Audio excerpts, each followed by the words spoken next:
बच्चों, मैं आपका गणित अध्यापक कपिल देव त्यागी।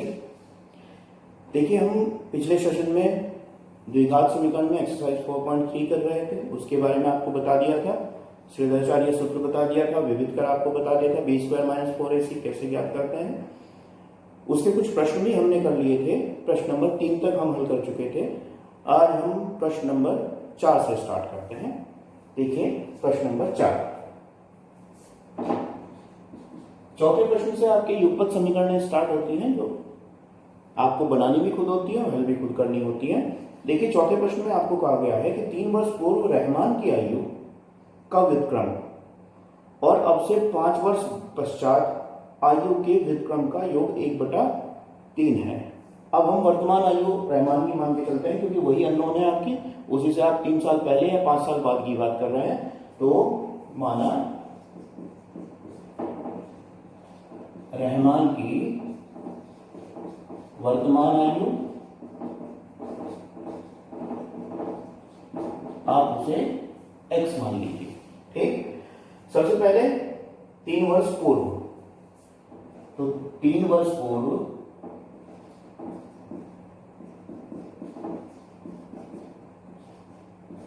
रहमान की आयु वो कितनी हो जाएगी?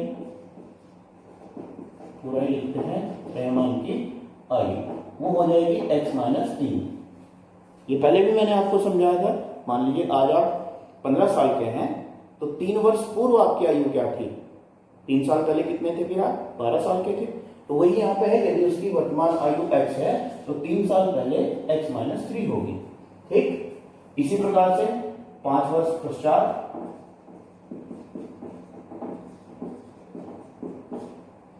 आयु कितनी हो जाएगी उसकी? वो हो जाएगी x+5। जैसे वर्तमान में आप 15 के हैं, तो 5 साल बाद आप कितने के हो जाएंगे? वो 20 साल के हो जाएंगे। जोड़ के आपको पता चल जाएगा। अब प्रश्नानुसार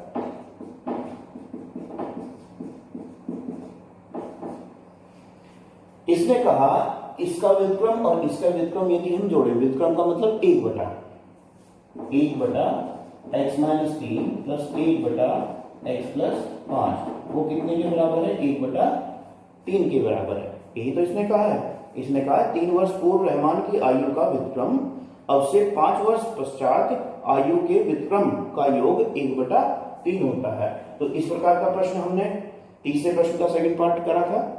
उसी तरीके से लघुत्तम लेके इसे हल करते हैं। लघुत्तम यहाँ पे आ जाएगा, क्योंकि दोनों में कोई कॉमन फैक्टर नहीं है। तो लघुत्तम आ गया x-3 और x+5। ठीक है, x-3 से भाग करेंगे तो x+5 बचेगा, ऊपर गुणा जाएगी, यहाँ पे x+5 आ जाएगा और यहाँ पर x-3 आ जाएगा, बराबर 1/3 के। ठीक है, और हल करते हैं इसे। x और x कितना हुआ? 2x हुआ, और प्लस में यहाँ पे 2, प्लस के 5 है, माइनस के 3 है, बटे में इसकी गुणा कर लेते हैं। इसमें गुणा करेंगे तो x² प्लस में 2x और माइनस में 15 बराबर 1/3 के। अब क्रॉस मल्टीप्लाई कर दीजिए। 3 की गुणा तो इसमें जाएगी ऊपर, और 1 की गुणा इसमें जाएगी। 1 की गुणा इसमें करेंगे तो x² प्लस के 2x माइनस के 15 बराबर 3 की गुणा इसमें करेंगे तो 6x प्लस में 6। अब सबको उठा के इधर ले आइए। ठीक है, तो x², देखिए प्लस के 2x है, इधर से 6x आएंगे, ये माइनस के हो जाएंगे, बराबर से दूसरी तरफ आते ही तो माइनस के 6x है आपके पास, प्लस के 2x है, तो माइनस के 4x बचेंगे। इसी प्रकार माइनस के यहाँ पर 15 है आपके पास, 6 और इधर आके माइनस के हो जाएंगे, तो माइनस के 21 बराबर 0 के। अब इसमें विधि तो हमें कुछ नहीं रखी, तो आपकी मर्जी है। आप इसे गुणनखंड विधि से भी हल कर सकते हैं, आप इसे श्रीधराचार्य से भी हल कर सकते हैं, और आप इसे पूर्ण वर्ग बनाकर भी हल कर सकते हैं। अब अंतर के ऐसे टुकड़े ढूंढने हैं जिनका अंतर तो 4 आए, गुणा करके 21 आ जाए।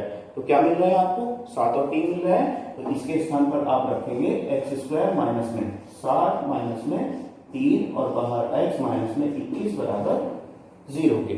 ठीक है, आगे हल करते हैं। देखिए इसे x² माइनस में x की गुणा अंदर करते चले जाएंगे, 7x माइनस माइनस प्लस हो जाएगा, प्लस के 3x और माइनस के 21 बराबर 0 के। ठीक है, अब पेयर वाइज कॉमन लेना है। इसमें से आपका कॉमन आ रहा है x, x बाहर कॉमन लेंगे तो अंदर बचेगा x माइनस के 7, और इसमें से फिर 3 कॉमन लेंगे तो यहाँ से भी x माइनस के 7 बराबर 0 के। अब x माइनस 7 बाहर कॉमन ले लीजिए, यहाँ से बचा x और यहाँ से बचा प्लस के 3 बराबर 0 के। तो दोनों फैक्टर को अलग अलग 0 के बराबर रखेंगे। यदि x माइनस 7 बराबर 0 के तो x बराबर 7 के, और यदि x प्लस 3 बराबर 0 के तो x बराबर -3 के। आयु कभी माइनस में तो हो नहीं सकती, तो इस फैक्टर को आप नेग्लेक्ट करेंगे। अग्राह्य है ये, और अग्राह्य है तो केवल x की वैल्यू कितनी आई 7, यानी कि रहमान की वर्तमान आयु कितनी है 7 वर्ष है, वो 7 साल का है फिलहाल। ठीक है, इस तरह आपको ये प्रश्न करना है। ये प्रश्न शायद समझ में आ गया होगा। मेन काम, मुख्य काम इसमें जो है आपका वो पहले समीकरण बनाना है, समीकरण बनाने के बाद सिंप्लीफाई करके उसे हल करना है। ठीक है, तो आगे प्रश्नों के हम समीकरण बनाते हैं, और अगर कुछ टिपिकल लगेगा तो हल करके दिखा देंगे, अन्यथा आपके लिए छोड़ देंगे कि आप उन्हें स्वयं हल करें, खुद उनकी आप प्रैक्टिस करें। प्रश्न नंबर 5 पे आते हैं। 5वें प्रश्न में आपको दे रखा है, एक क्लास टेस्ट में शेफाली के गणित और अंग्रेजी में प्राप्त किए गए अंकों का योग 30 है। यानी कि गणित और अंग्रेजी, एक को आप मान लें तो दूसरे के अंक आपको पता चल जाएंगे। भाई मैं आपको कहता हूं, आपके 2 टेस्ट हुए, एक गणित का हुआ एक अंग्रेजी का हुआ, दोनों में कुल मिला के आपको 30 नंबर मिले। ठीक, अब मैं उनमें से अगर एक विषय के अंक आपको बता देता हूं कि मान लीजिए गणित में आपको क्या मिले 14 अंक मिले, तो इंग्लिश में आपको कितने मिले आप बता देंगे, क्योंकि योग आपके पास 30 था तो इंग्लिश में आपको 16 अंक मिले। कैसे निकाला, 30 में से हम 14 को घटा के। तो इसी तरीके से हम एक अननोन मान के चलते हैं। 5वें प्रश्न में माना गणित में प्राप्त अंक कितने हैं,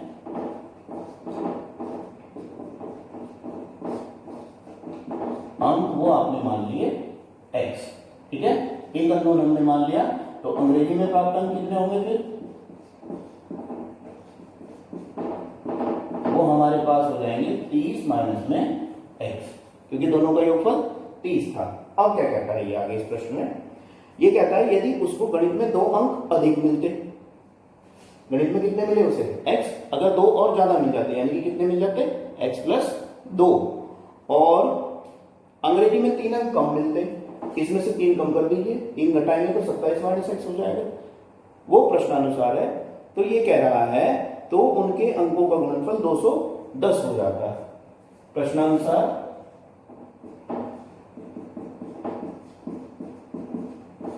यदि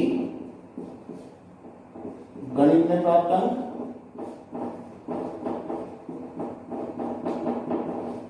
वो आपके हो जाते x प्लस 2, ठीक है, और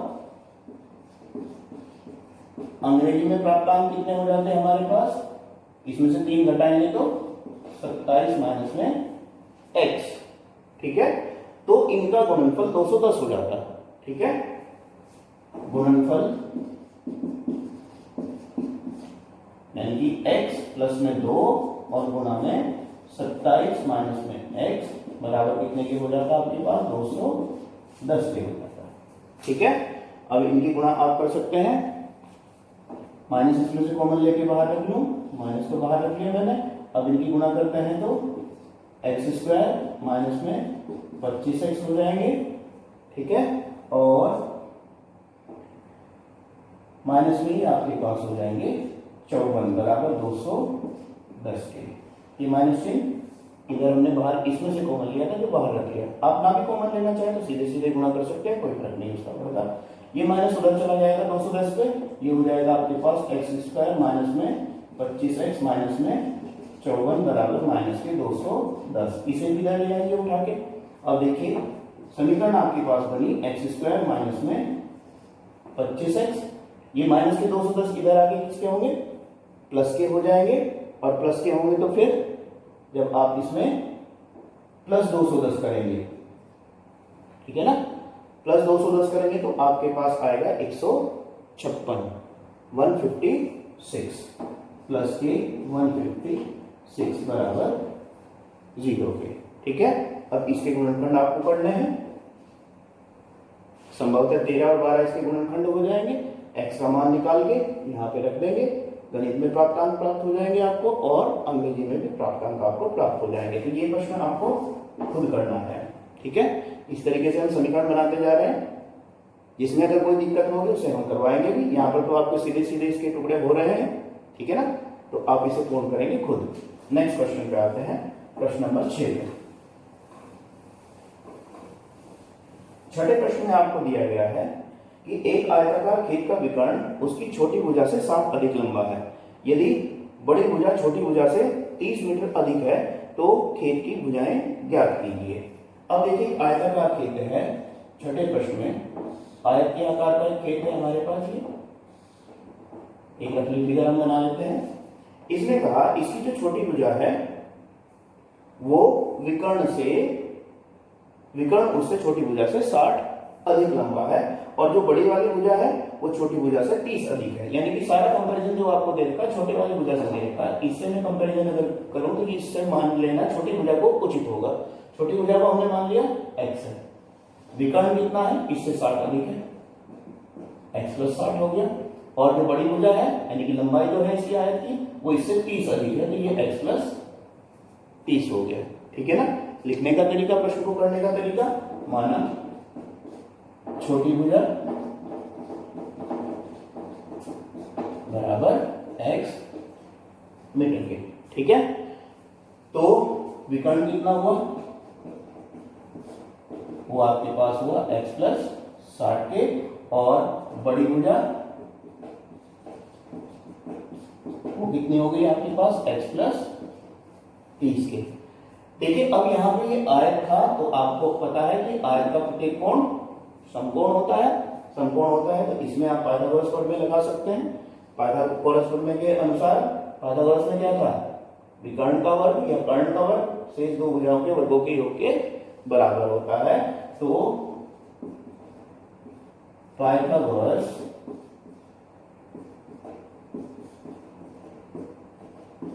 प्रमेय से, ठीक है, करते हैं विकर्ण का वर्ग यानी कि x + 60 का वर्ग शेष दो भुजाओं के वर्गों के योग के बराबर होता है। इसका वर्ग x² आ जाएगा, प्लस में x + 30 का स्क्वायर आ जाएगा, ठीक है।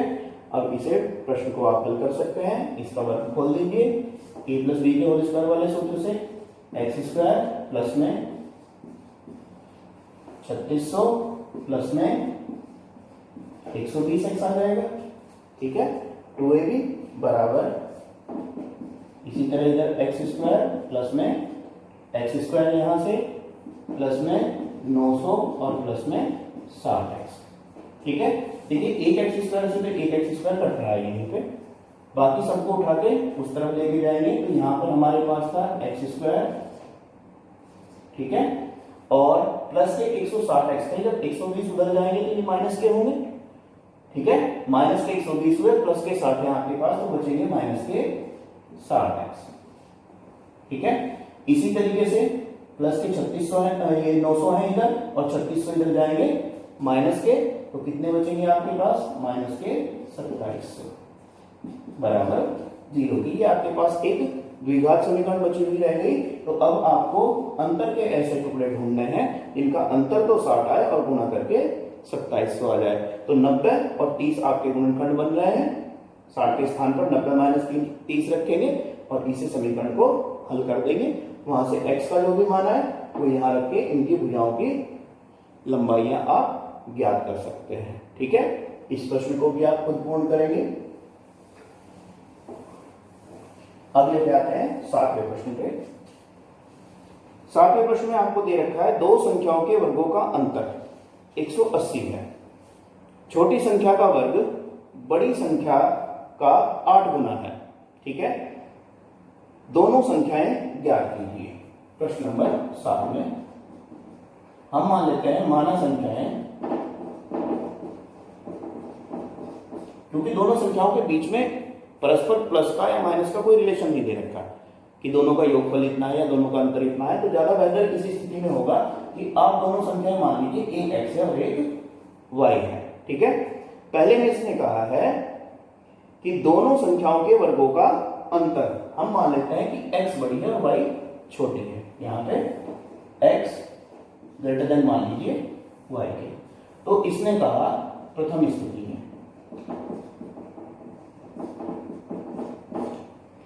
इसने कहा इनके वर्गों का अंतर वो कितना है 180 है, इसे समीकरण 1 कह लीजिए। फिर इसने कहा कि बड़ी संख्या का छोटी संख्या का वर्ग बड़ी संख्या का 8 गुना है। द्वितीय स्थिति में सेकंड कंडीशन में क्या दे रखा है, छोटी संख्या का वर्ग बड़ी संख्या से 8 गुना है, यानी कि y² बराबर 8x के है। तो ये y² का जो मान हमारे पास निकल के आया है, इसे समीकरण 2 कहिए, ये मान उठा के हमें इसमें समीकरण में रखना है 1 में।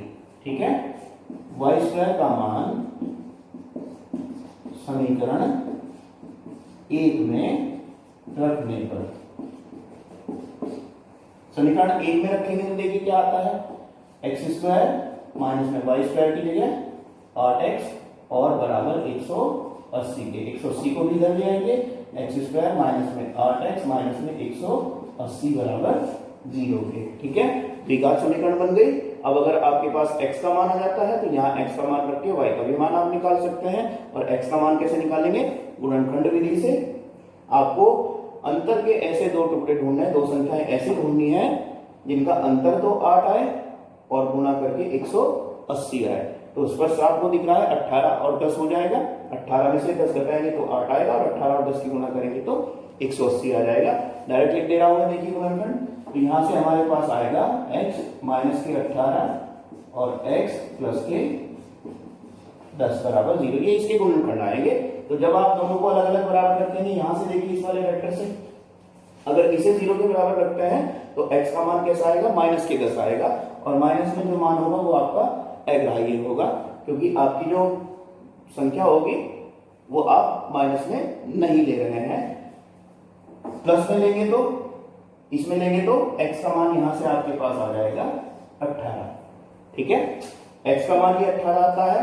तो समीकरण 2 से y² बराबर कितना था, 8x था, 8 गुना 18 यानी कि 144। सारा 144 होते हैं और y बराबर क्या हो जाएगा, 144 का वर्गमूल यानी कि 12। तो संख्याएं क्या प्राप्त हुई आपको, x बराबर 18 है और y बराबर 12 है। तो दोनों संख्याएं 18 और 12 है। इस तरीके से आप इस प्रश्न को हल कर सकते हैं। ये गुणनखंड आपको खुद करने हैं, मैंने तो डायरेक्ट लिख दिए हैं इन्हें। ठीक है, क्योंकि मुझे ज्ञात था कि टुकड़े क्या आएंगे और टुकड़े से x का मान क्या आएगा। ठीक है ना, तो ये आप खुद करेंगे। देखिए एक बात यहाँ पे और आती है, आप कहेंगे कि माइनस में क्यों नहीं हो सकती संख्या, माइनस में तो ले सकते हैं, माइनस में क्यों नहीं हो सकती, माइनस में 10 आता है। माइनस में अगर 10 आता, वो -10 हम यहाँ पे रखते हैं तो वो माइनस के 80 हो जाता है। ठीक है, और उस माइनस की संख्या का ही वर्गमूल हमें लेना पड़ता है यहाँ पे। ठीक है ना, तो -80 का वर्गमूल के अंदर अगर कोई संख्या माइनस में आती है तो वो आपकी अपरिभाषित होगी, या वो आपका एक इमेजिनरी नंबर है, काल्पनिक संख्या है। तो हम काल्पनिक संख्या का प्रयोग तो नहीं कर सकते, वास्तविक संख्या है क्योंकि दोनों की दोनों। इस वजह से हमने यहाँ पे नेगेटिव वैल्यू को छोड़ दिया है, इसे हम लेके नहीं चले हैं। आगे भी प्रश्नों में आप इसी तरीके से ध्यान रखेंगे। ठीक है, इससे आप जैसे कि दूरी हो गई, लंबाई हो गई या आयु हो गई, अगर माइनस में आ रही है तो आप उसे नेग्लेक्ट करके चलेंगे, क्योंकि ये चीजें माइनस में नहीं होती है। ठीक है, आगे बढ़िए प्रश्न नंबर 8 पर। प्रश्न नंबर 8 में है, एक रेलगाड़ी एक समान चाल 300 से 360 किलोमीटर की दूरी तय करती है। यदि उसकी चाल 5 किलोमीटर प्रति घंटा अधिक होती तो वह उसी यात्रा में 1 घंटा कम समय लेती, तो रेलगाड़ी की चाल ज्ञात कीजिए। प्रश्न नंबर 8 में हमने माना चाल कितनी है रेलगाड़ी की, x किलोमीटर प्रति घंटा, x किलोमीटर पर आवर हमने इसमें मान लिया। दूरी कितनी दे रखी है आपको, दूरी आपको दी गई है 360 किलोमीटर। तो समय कितना लगना चाहिए, फिर समय के लिए सूत्र है आपके पास दूरी बटे चाल। दूरी कितनी थी 360 और चाल कितनी थी आपकी x किलोमीटर प्रति घंटा, तो यानी कि इतने घंटे आपको इसे दूरी को तय करने में लगते। अब प्रश्नानुसार आपके आते हैं। प्रश्नानुसार इसने कहा कि यदि चाल को 5 किलोमीटर और बढ़ा दिया जाता है, प्रश्नानुसार चाल कितनी कर दी गई आपकी, इसे 5 किलोमीटर और बढ़ा दिया गया तो 5 जोड़ दीजिए, तो x plus 5 kilometre per hour इसकी चाल हो गई। तो अब समय कितना लगेगा, दूरी तो वही है जो कि थी 360 है, और चाल कितनी कर दी आपने, x प्लस 5। तो ये कह रहा है कि जो ये अब समय लगा है ये पहले वाले समय से 1 घंटा कम है। ठीक है, तो ये जो समय है ये पहले वाले समय से, पहले समय कितना लगा था, ये इससे 1 घंटा कम है। यहां पर एक बात का और ध्यान रखेंगे, क्योंकि हम यहाँ पे किलोमीटर घंटे में लेके चल रहे हैं। यहाँ पे इसमें प्रश्न में इसने हमें कहा कि 1 घंटा कम है, तो हमने सीधे सीधे इसमें से घटा दिया। पर यदि ये कहता कि 30 मिनट कम है या 10 मिनट कम है या 15 मिनट कम है, तो उसे मिनट को हमें घंटे में बदलना पड़ता। तो अगर हमें यहाँ पे मान लीजिए 15 मिनट देता है कि 15 मिनट कम लगती है, तो 15/60 लिखना पड़ता हमें। इस बात का यहाँ पे आप ध्यान रखेंगे। ठीक है, अगर मिनट में दे रखा है तो उसे आपको घंटे में बदलना पड़ेगा, क्योंकि सारी यूनिट्स हम घंटे में लेके चल रहे हैं। आगे बढ़ते हैं, इसे हल करते हैं। देखिए, इसे भी इधर ले आइए उठा के, या इधर से ही एलसीएम लेके हल करना शुरू कर दीजिए। 360/x प्लस 5 बराबर लघुत्तम लेंगे तो x आ गया, और इधर 360 माइनस में x आ गया। ठीक है, अब क्रॉस मल्टीप्लाई आप कर सकते हैं, x की गुणा तो इधर जाएगी 360x, x प्लस 5 की गुणा इसमें जाएगी। जब x की गुणा करेंगे तो 360x होगा, माइनस में x स्क्वायर होगा। 5 की गुणा करेंगे तो प्लस में 360 में 5 की गुणा करेंगे तो 5 0 0 5 30 और 5 दिया 15, 1800 आ जाएगा, और माइनस में 5x आ जाएगा। ठीक है, अब देखिए 360x से तो 360x कट रहा है, सबको उठा के इधर ले आइए, इधर तो 0 बच जाएगा आपके पास। सबको उठा के इधर लाएंगे तो x स्क्वायर इधर आके प्लस का होगा, माइनस के 5x भी प्लस का हो जाएगा, इधर आके प्लस के 5x हो जाएंगे, और 1800 आपका माइनस का हो जाएगा। अब इसके आपको गुणनखंड करने हैं, अंतर के ऐसे टुकड़े जिनका अंतर तो 5 हो और जिनकी गुणा 1800 होगी। ये प्रश्न आपको खुद करना है। गुणनखंड ढूंढिएगा ऐसे, इनका अंतर 5 आए और गुणा जिनकी 1800 हो। ठीक है, ये प्रश्न आप खुद कीजिए, x का मान निकालिएगा, जो भी x का मान है वही आपका उत्तर हो जाएगा। आगे बढ़ते हैं प्रश्न नंबर 9 पर।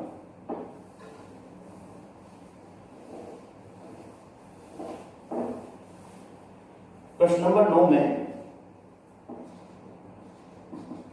हमें दे रखा है 2 पानी के नल एक साथ एक हौज को 9 से 3/8 घंटों में भर सकते हैं। ठीक है, और ये कहता है कि बड़े व्यास वाला नल हौज को भरने में कम व्यास वाले नल से 10 घंटे कम समय लेता है। प्रत्येक द्वारा अलग अलग से हौज भरने का समय ज्ञात कीजिए। ठीक है, हम मान के चलते हैं,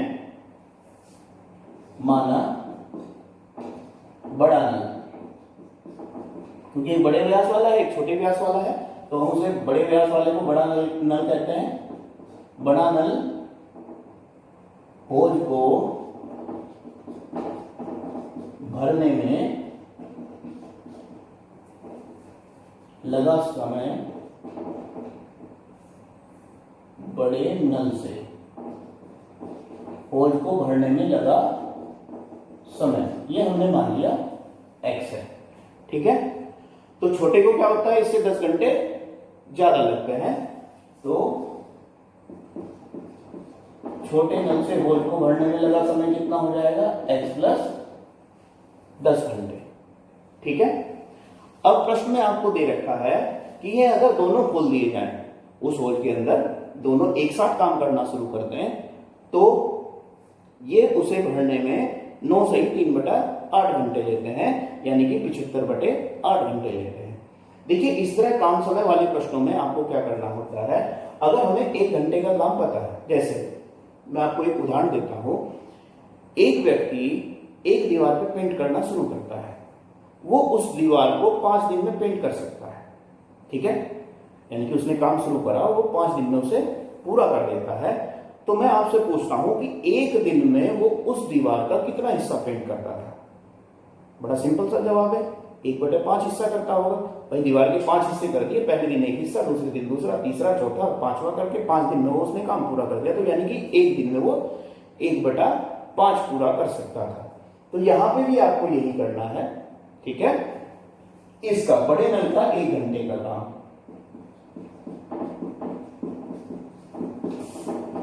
1 घंटे का काम, वो आपके पास हो गया 1/x।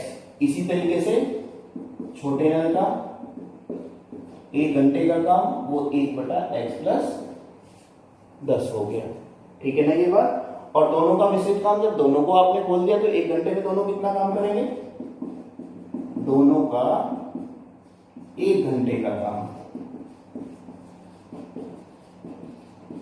वो आपके पास हो जाएगा 1/x + 1/x + 10 के। ये दोनों नलों के 1 घंटे का काम हो गया, ठीक है। अब उसने कुल समय कितना लगाया, कुल समय उसने लगाया है 75/8 घंटे। कुल समय लगा है 75/8 घंटे। जो 9 सही 3/8 आपको दे रखा था उसे हमने पूर्ण भिन्न में बदल दिया है, 75/8 घंटे कर दिया है, ठीक। अब फिर वही प्रश्न उठता है आपका, यदि वो दोनों मिलकर 75/8 घंटे में कर रहे हैं तो 1 घंटे में कितना कर रहे थे, 1 घंटे का काम।